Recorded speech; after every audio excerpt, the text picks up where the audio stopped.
This is chapter 1 of Pride and Prejudice. It is a truth universally acknowledged that a single man in possession of a good fortune must be in want of a wife. However little known the feelings of views of such a man may be on his first entering a neighbourhood, this truth is so well fixed in the minds of the surrounding families that he is considered as the rightful property of some one or other of their daughters. "My dear Mr. Bennet," said his lady to him one day, "have you heard that Netherfield Park is let at last?" Mr. Bennet replied that he had not. "But it is," returned she, "for Mrs. Long has just been here, and she told me all about it." Mr. Bennet made no answer. "Do you not want to know who has taken it?" cried his wife impatiently. "You want to tell me, and I have no objection to hearing it." This was invitation enough. "Why, my dear, you must know. Mrs. Long says that Netherfield is taken by a young man of large fortune from the north of England, that he came down on Monday in a chaise and four to see the place, and was so much delighted with it that he agreed with Mr. Morris immediately that he is to take possession before Michaelmas, and some of his servants are to be in the house by the end of next week. What is his name? Bingley. Is he married or single? Oh, single, my dear, to be sure. A single man of a large fortune, 4,000 or 5,000 a year. What a fine thing for our girls. How so? How can it affect them?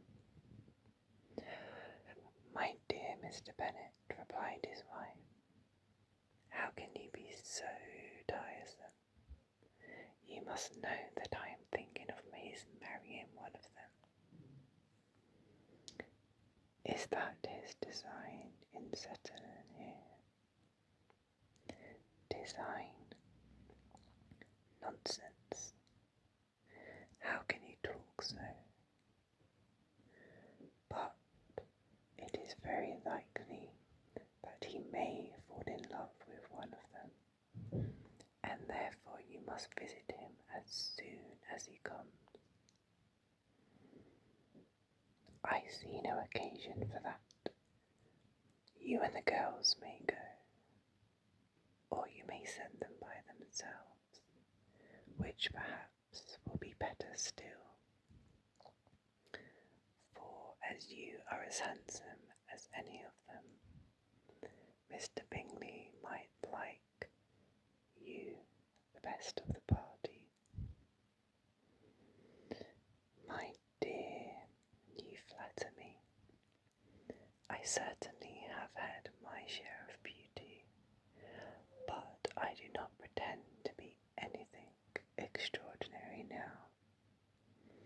When a woman has 5 grown-up daughters, she ought to give over thinking of her own beauty. In such cases, a woman has not often much beauty to think of. You must go indeed, and see Mr. Bingley when he comes into the neighbourhood. It is more than I engage for, I assure you. But consider your daughters. Only think what an establishment it would be for one of them. Sir William and Lady Lucas are determined to go, merely on that account. For in general, you know they visit no newcomers. Indeed, you must go. It will be impossible for us to visit him if you do not. You are over scrupulous, surely. I dare say Mr. Bingley will be very glad to see you, and I will send a few lines by you to assure him of my hearty consent to his marrying whichever he chooses of the girls, though I must throw in a good word for my little Lizzie. I desire you will do no such thing. Lizzie is not a bit better than the others, and I am sure she is not half so handsome as Jane, nor half so good-humoured as Lydia. But you are always giving her the preference. They have none of them much to recommend them, replied he. They are all silly and ignorant like other girls, but Lizzie has something more of quickness than her sisters.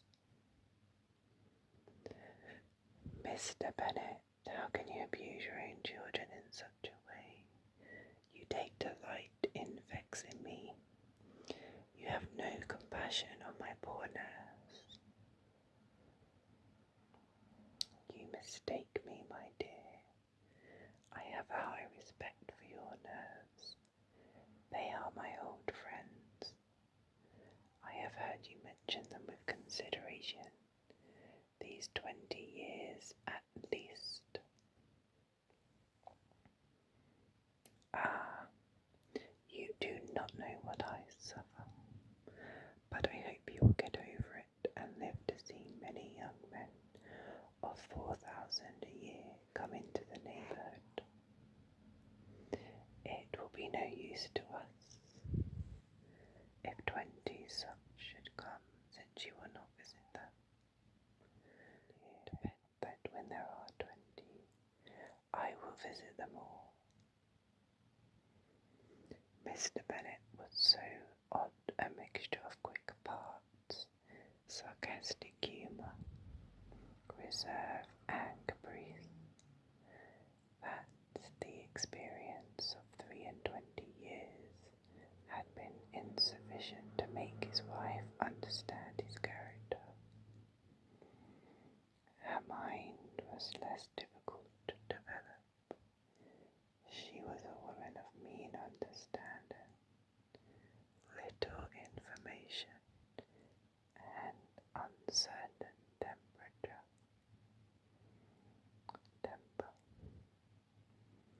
When she was discontented, she fancied herself nervous. The business of her life was to get her daughters married. Its solace was visiting and